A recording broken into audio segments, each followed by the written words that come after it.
Notice Hebrews 12, 27 and 28. Hebrews 12, 27 and 28.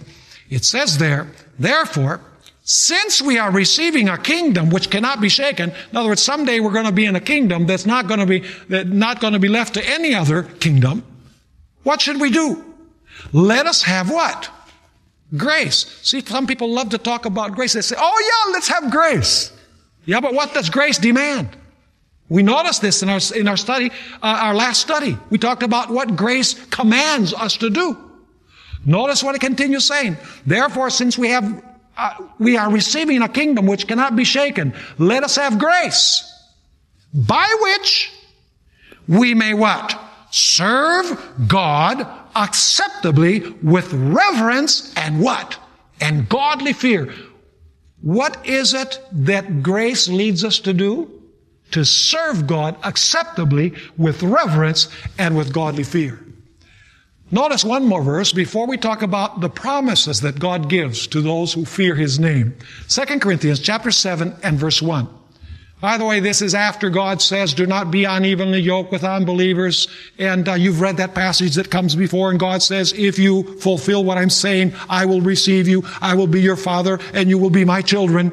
And then He says what we're supposed to do in the light of what He has said. Notice 2 Corinthians chapter 7 verse 1.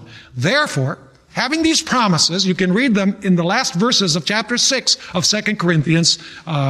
Notice what it says. Therefore, having these promises, beloved, let us cleanse ourselves from all filthiness of the flesh and spirit, perfecting holiness in the fear of God.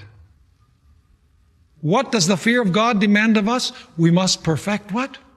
Holiness according to Scripture. Do you understand what it means to fear God a little bit better now? When we read Revelation 14 verse 7, fear God. See, it's not enough just to read fear God in the first angel's message. You say, okay, that's nice. What does that mean? We have to go to all of the Bible, and we notice that the fear of God or the fear of the Lord is like a diamond that has many edges. And you look at all of the concept and you have this beautiful diamond, multi-dimensional concept of what it means to fear God. And primarily it means to obey God out of love for Him because He has shed His grace upon us. Do you know that the Bible has some beautiful promises for those who fear God? I'd like to end by reading some of those promises. Do you know that those who fear God are going to have their names written in a book of remembrance? Notice Malachi chapter 3 and verse 6. Malachi chapter 3 and verse 6. Then those who feared the Lord spoke to one another, and the Lord listened and heard them. See, God is eavesdropping on a conversation.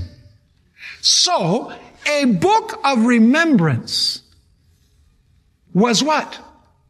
Was written for those who fear the Lord and who meditate on His name. What was written? A book of remembrance.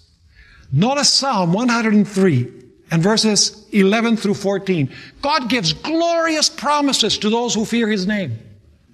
So it's worthwhile to fear Him. Let me tell you something, folks. We can't fear God unless we spend time with God.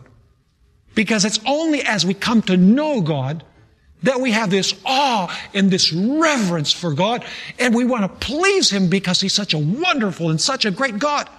But in order to grasp who He is, we must know who He is. And in order to know who He is, we must spend time with Him. The closer we come to Him, the greater awe and reverence and fear and godly fear we have of Him.